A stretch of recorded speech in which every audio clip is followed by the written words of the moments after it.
Hai, kita hari ini lagi ada di Pak Jo. Pengen mampir ke cabang ayam saus Palembang Pak Jo.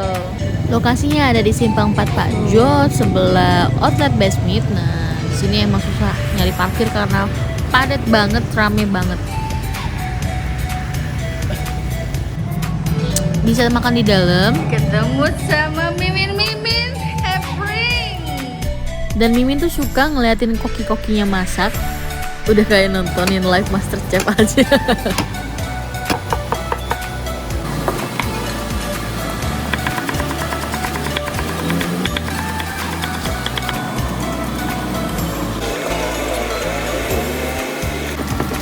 Ayo, kebayang nggak? Ini lagi mau masak apa? Iya betul, ini lagi mau masak fuyung hai. Dan ternyata fuyung hai itu digoreng 2 kali penggorengan. Pertama digoreng dulu di minyak yang sedikit. Nah, digini-giniin, diputer-puterin. Baru dibalik, nggak sempet kerekam karena beneran gak nyangka itu dia bisa balik kayak gitu loh. Dilempar dan terbalik. Baru setelahnya digoreng di minyak yang banyak.